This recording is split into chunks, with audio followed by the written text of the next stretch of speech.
Ma'asyiral muslimin wal muslimat, ibu-ibu, bapak-bapak yang dimuliakan Allah Subhanahu wa taala.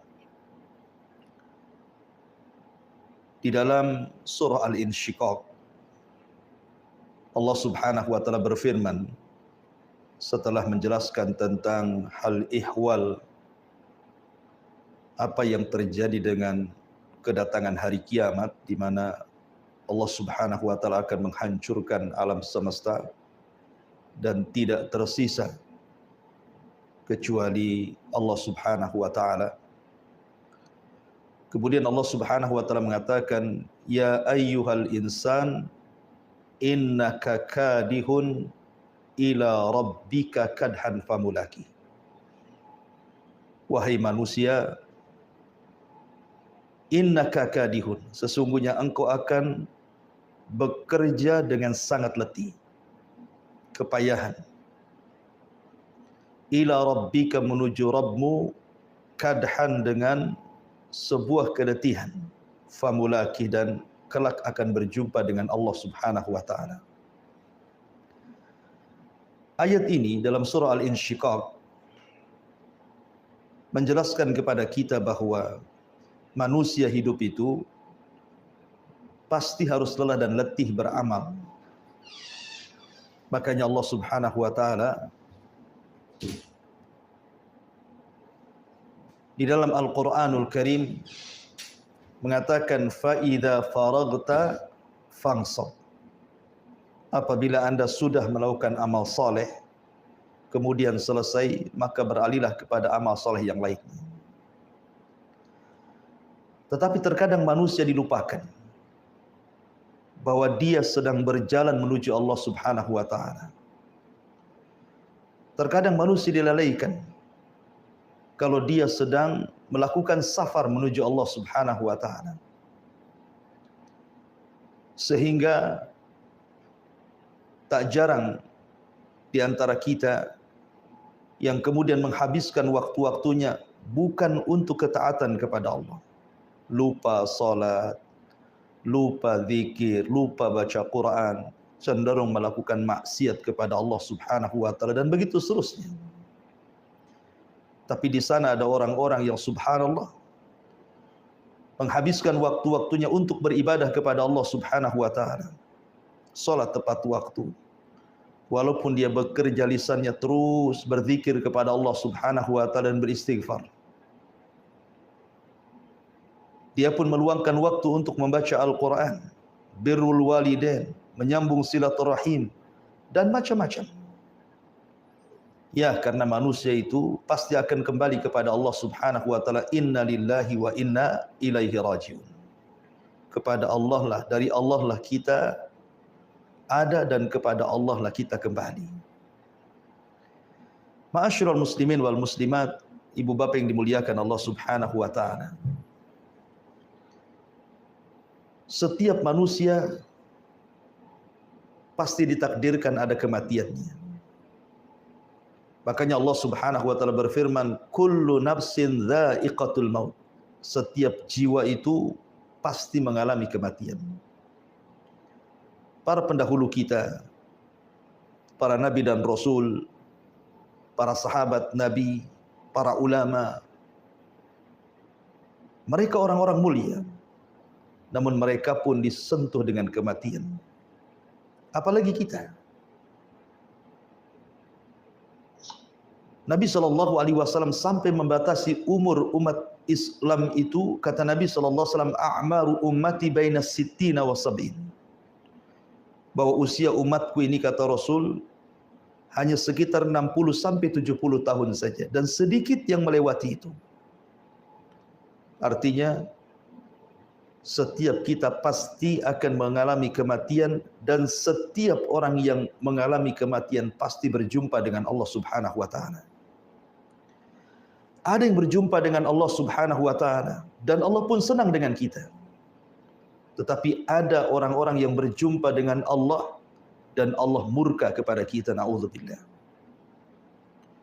Nabi SAW sampai mengatakan, man ahabba liqa Allah ahabballahu liqa'ah, wa man kariha liqa Allah karihallahu liqa'ah. Barang siapa yang senang, bahagia, hendak berjumpa dengan Allah Subhanahu wa taala, maka Allah Subhanahu wa taala akan senang dan bahagia berjumpa dengan kita. Tapi barang siapa yang benci berjumpa dengan Allah Subhanahu wa taala, maka Allah pun akan murka dan tidak suka berjumpa dengan kita. Apa maksudnya hadis ini? Para ulama mencontohkan, kalau seandainya kita selama hidup di dunia ini betul-betul menginvestasikan semua amalan saleh kita untuk akhirat kita, seperti seseorang memiliki rizki yang Allah anugerahkan kepadanya. Dengan rizki itu dia bangun istana di sorga, seperti membangun masjid, membangun sarana-sarana dakwah, atau dia beramal saleh. Seperti sabda Nabi SAW, siapa yang membaca qul huwallahu ahad Allahus samad lam yalid walam yulad walam yakul lahu kufuwan ahad 10 kali dalam sehari semalam, maka Allah bangunkan satu istana di sorga. Atau Nabi mengatakan, man qala subhanallah wa bihamdihi ghurisat lahu nakhlatun fil jannah. Siapa yang senantiasa membaca subhanallah wa bihamdihi, maka Allah akan tanamkan satu pokok kurma di sorga. Dengan kata lain, dia di dunia berusaha untuk membangun istananya di sorga. Tentu orang-orang yang seperti ini, di mana rizki yang Allah anugerahkan kepadanya, dia gunakan untuk investasi akhirat. Dan amal solehnya juga demikian. Maka orang-orang yang seperti ini ketika meninggal dunia, sakaratul maut, maka dia ingin cepat berjumpa dengan Allah. Karena dia ingin cepat masuk ke istananya di sorga, masuk ke taman-tamannya di sorga, masuk ke keindahan di sorga dan nikmat Allah yang tiada tara di sorga. Tapi sebaliknya, orang yang hartanya diinvestasikan di dunia, dia tidak sayang dengan fuqara wal masakin. Dia tidak sayang dengan anak-anak yatim. Dia tidak sayang dengan orang-orang yang tidak mampu. Dia tidak pernah menyumbang pembangunan masjid, pembangunan madrasah. Dia tidak pernah berzikir. Dia tidak pernah baca Quran. Hidupnya bergelimang dengan kemaksiatan. Hanya berpoya-poya membangun istananya di dunia, maka orang yang seperti ini akan sulit untuk berjumpa dengan Allah. Orang seperti ini akan benci berjumpa dengan Allah, karena dia harus meninggalkan rumahnya, dia harus meninggalkan kebunnya, dia harus meninggalkan ATM-nya, dia harus meninggalkan kekayaannya. Sehingga ketika dia tidak mau berjumpa dengan Allah, Allah pun murka kepada dia. Ma'asyiral muslimin wal muslimat rahimani wa rahimakumullah. Sehingga ketika Allah katakan, ya ayyuhal insan innaka kadihun ila rabbika kadhan famulaki, bahwa setiap manusia pasti berjumpa dengan Allah. Perjumpaan kita dengan Allah itu ada di 4 tempat. 2 di dunia dan 2 di akhirat. Siapa yang sering berjumpa Allah di dunia, maka dia akan sering berjumpa dengan Allah di akhirat. Siapa yang tidak sering berjumpa dengan Allah di dunia, maka jangan harap dia bisa berjumpa Allah di akhirat. Pertama, perjumpaan kita dengan Allah di dunia saat kita sholat. Itulah kita sedang bermunajat dengan Allah. Itulah kita sedang berjumpa dengan Allah Subhanahu wa ta'ala. Makanya kalau Anda melaksanakan salat, kemudian dalam salat Anda membaca suratul Fatihah, ketahuilah bahwa surah Al-Fatihah yang kita baca itu ada jawabannya, dan Allah yang menjawabnya. Apabila Anda membaca di dalam salat Anda, alhamdulillahi rabbil alamin, maka Allah Subhanahu wa ta'ala akan jawab, hamidani abdi, hambaku sedang memujiku. Apabila Anda membaca bismillahirrahmanirrahim, alhamdulillahi rabbil alamin, arrahmanir rahim, maka Allah katakan, athna alayya abdi, hambaku sedang mengagungkan diriku. Dan apabila Anda katakan Maliki Yaumiddin, maka Allah Subhanahu wa taala akan menjawab, Majjadani abdi, hambaku sedang membesarkan diriku, dan begitu seterusnya. Dan di dalam salat, dalam kondisi yang paling dekat kita dengan Allah adalah saat kita sujud. Karena sujud itu perendahan diri yang luar biasa antara kita kepada Khaliqnya. Makanya karena salat adalah munajatnya kita dengan Allah, kita sedang berjumpa dengan Allah Subhanahu wa taala. Maka jangan pernah tinggalkan salat. Terutama salat wajib. Kalau bisa kita tambah dengan salat-salat sunnah. Sampai-sampai Nabi SAW mengatakan, waju'ilat qurratu ainin li fis salati. Dan Allah jadikan penyejuk mata untukku adalah salatku. Bahkan dia mengatakan kepada Bilal, ya Bilal arihna bis shalah, wahai Bilal, marilah kita istirahat dengan Allah. Marilah kita beristirahat dalam salat supaya kita bisa berjumpa dengan Allah Subhanahu wa taala. Jadi salat itu adalah perjumpaan kita di dunia. Maka siapa yang banyak melaksanakan salat, baik wajibnya atau yang sunnahnya, maka dia akan banyak berjumpa dengan Allah di akhirat. Maka jangan pernah tinggalkan salat. Kemudian yang kedua, perjumpaan kita dengan Allah saat ruh kita dicabut oleh malaikat. Dalam hadis Bara bin Azib radhiyallahu anhu, ketika ruhnya seorang mukmin itu dicabut, maka ada 3 para malaikat utusan Allah yang datang. Satu membawa kain kafan, satu membawa hanut minyak wangi dari sorga, dan satu membisikkan di telinganya dengan bisikan yang indah. Ketika ruh sudah dicabut dari badan kita lewat mulut kita, kemudian diletakkan di kain kafan, kemudian diangkat oleh para malaikat ke langit, kemudian dibukakan pintu pertama, kedua, ketiga, keempat, sampai ketujuh, maka ruh akan dihadapkan kepada Allah Subhanahu wa taala. Itulah perjumpaan kedua. Ruh ini akan dihadapkan ke hadapan Allah dengan catatan yang mengikutinya. Maka Allah Subhanahu wa taala katakan, angkat catatannya, letakkan di tempat yang paling tinggi di surga, dan kembalikan ruhnya ke dalam jasadnya. Maka ruh itu setelah berjumpa dengan Allah, kemudian dikembalikan ke dalam jasadnya. Setelah berjumpa dengan jasadnya, maka datang malaikat Munkar dan Nakir bertanya, siapa Rabbmu, siapa Nabimu, dan apa agamamu. Tapi karena dia seorang mukmin, dia mampu menjawab dan mengatakan, Allah Rabbku, Muhammad Nabiku, dan Islam agamaku. Maka ketika itu dikatakan kepadanya, an sadaqa abdi, hambaku telah benar, bentangkan pintu dari sorga, hantar makanan dari sorga, hantar pakaian dari sorga. Kemudian datang orang yang indah, yang tampan, kemudian bercerita sampai akhirnya menjadi temannya di kuburannya dan tidak sadar kiamat sudah dibangkitkan. Ini yang kedua. Yang ketiga, perjumpaan kita dengan Allah Subhanahu wa taala saat kita berada di padang mahsyar. Saat kita berada di padang mahsyar, maka Allah Subhanahu wa taala firmankan, wa jaa rabbuka wal malaku saffan saffa. Dan Rabb akan datang di hadapan halayak makhluknya, sementara malaikat akan bersaf-saf berbaris-baris. Kemudian Allah Subhanahu wa taala akan datangkan Jahannam, waji'a bi Jahannam.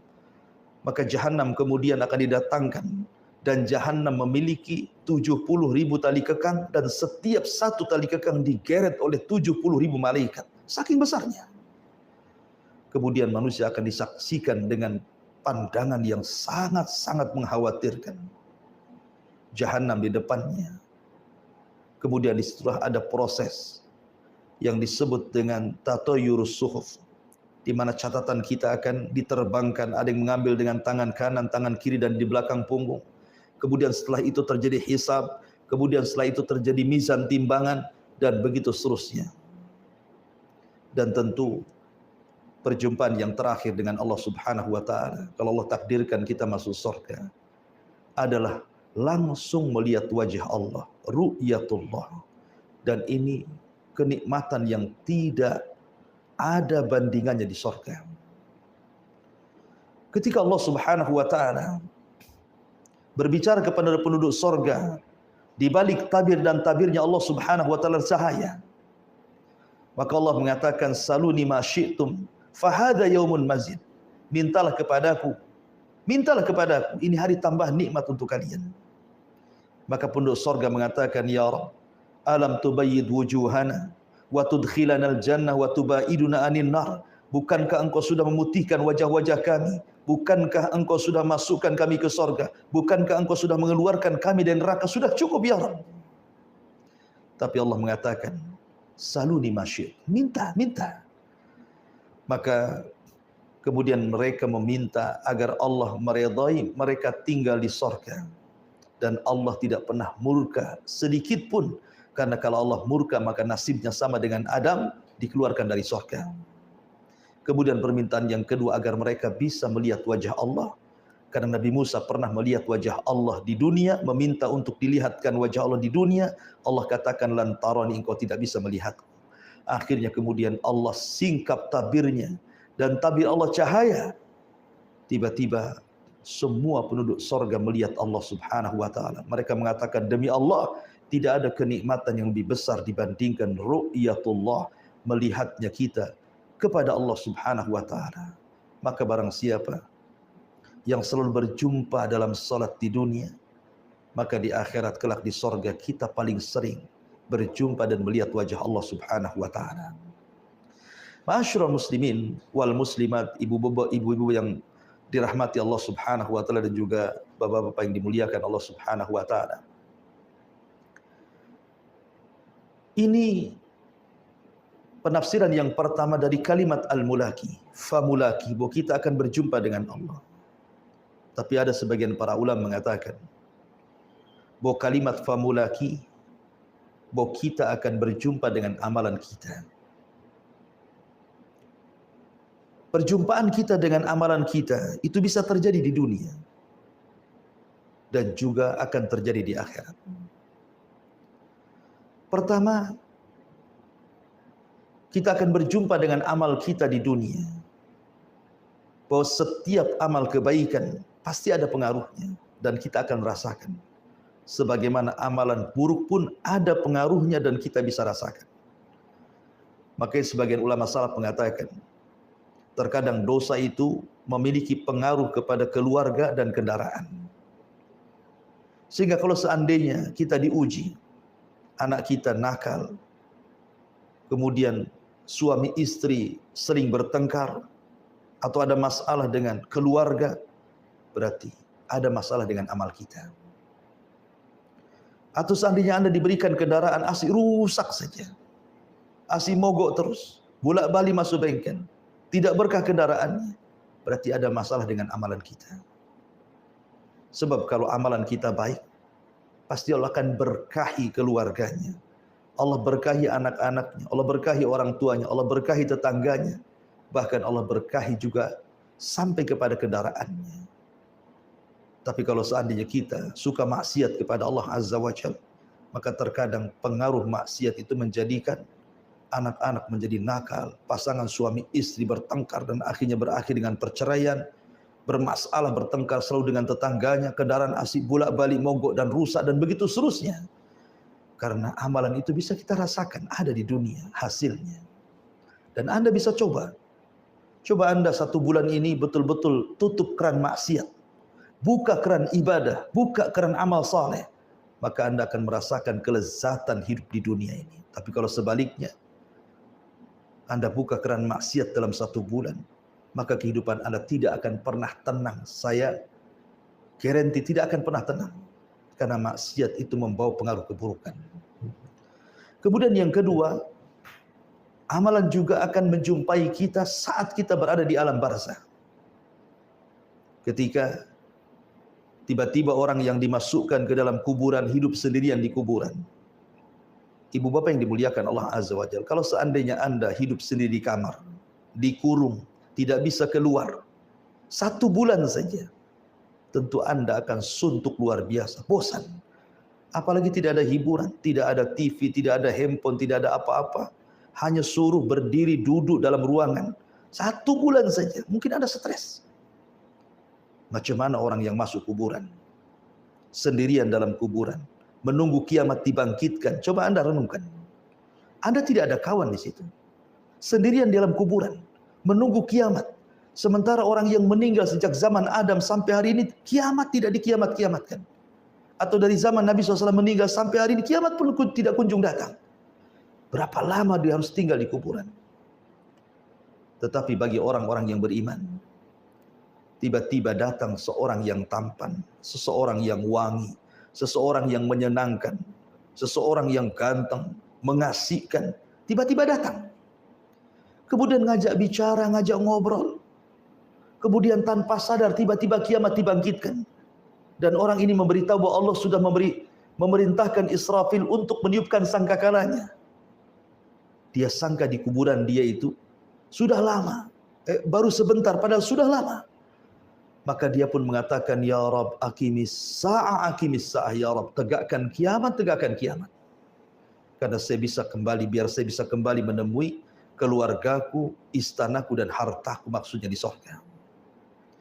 Tapi kalau dia tidak beriman, banyak melakukan dosa, banyak melakukan maksiat, justru temannya adalah orang yang paling buruk, yang tuli, yang buta, yang menyeramkan, yang di tangannya ada gada yang setiap hari memukul kita.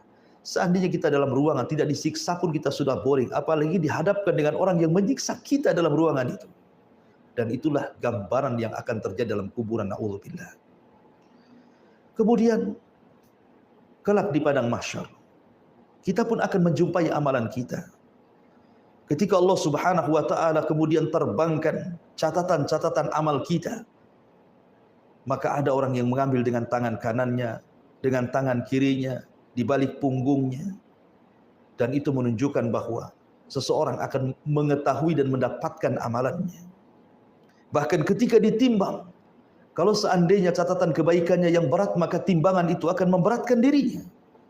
Tapi kalau ringan, maka Allah mengatakan, فَأَمَّا مَنْ ثَقُلَتْ مَوَازِينُ فَهُوَ فِي عِيشَةٍ رَاضِيَةٍ وَأَمَّا مَنْ خَفَّتْ مَوَازِينُ فَأُمُّهُ هَاوِيَةٌ وَمَا أَدْرَاكَ مَا هِيَ نَارٌ حَامِيَةٌ. Kalau timbangannya baik, maka dia akan diberikan kehidupan yang layak, yang diridai Allah, dia dimasukkan ke dalam surga. Tapi kalau timbangan baiknya ringan, timbangan buruknya berat, maka dia akan dimasukkan ke neraka hawiyah. Dan tentunya amalan akan kita dapati di 2 tempat. Kalau Anda melakukan amal baik, maka Anda pantas mendapatkan surga. Tapi kalau Anda beramal dengan amal keburukan, maka tentu pantas bagi Anda masuk neraka. وَمَنْ يَعْمَلْ مِثْقَالَ ذَرَّةٍ خَيْرًا يَرَهُ وَمَنْ يَعْمَلْ مِثْقَالَ ذَرَّةٍ شَرًّا يَرَهُ. Wallahu a'lam bishawab. Ini yang bisa saya sampaikan materinya. Kita buka tanya jawab saja. Silahkan di antara para jamaah, ibu bapak yang dimuliakan Allah Azza wa Jalla, yang kepengen bertanya, silahkan bertanya. Wallahu a'lam bishawab. Saya kembalikan kepada moderator, falyatafaddal mashkura. Jazakallahu khairan katsiran. Alhamdulillah telah disampaikan materi kajian Bintang Muslim oleh Ustadz Abu Mairah. Selanjutnya kita masuk pada sesi tanya jawab kepada para peserta Bintal. Apabila terdapat pertanyaan, kami persilahkan.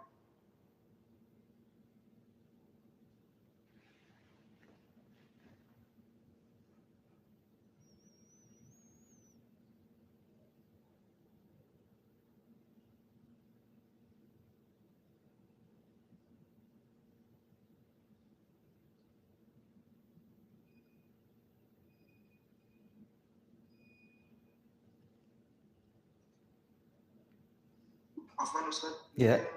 Saya dulu yang bertanya. Boleh. Tadi kan dijelaskan dalam materi bahwasanya salah satu pertemuan kita dengan Allah itu ketika sholat.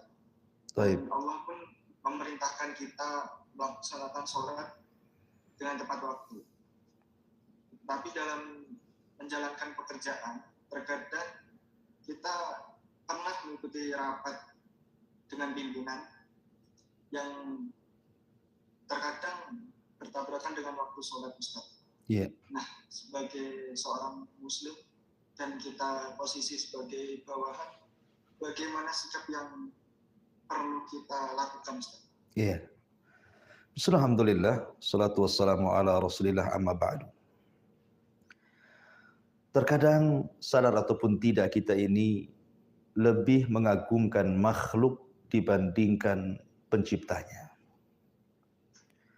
Padahal kita pasti mati dan kita pasti berjumpa dengan Allah Subhanahu wa taala.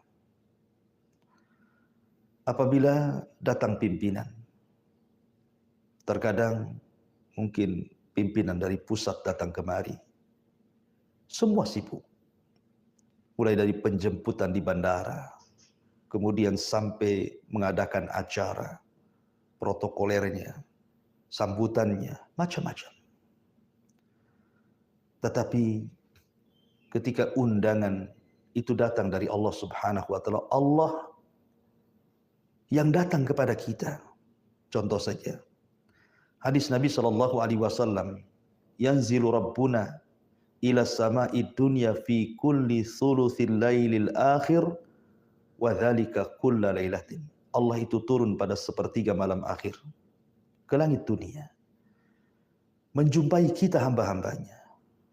Kemudian Allah berfirman kepada kita pada sepertiga malam akhir, man yad'uni fa astajibalah, wa man yas'aluni fa u'tiyah, wa man yastaghfiruni fa aghfirlah.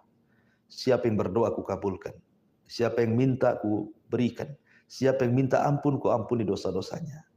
Siapa di antara kita yang ketika Allah datang di sepertiga malam menawarkan pengabulan doa, permintaan dan juga ampunan, di antara kita bangun di sepertiga malam kemudian menyambut Allah Subhanahu wa taala.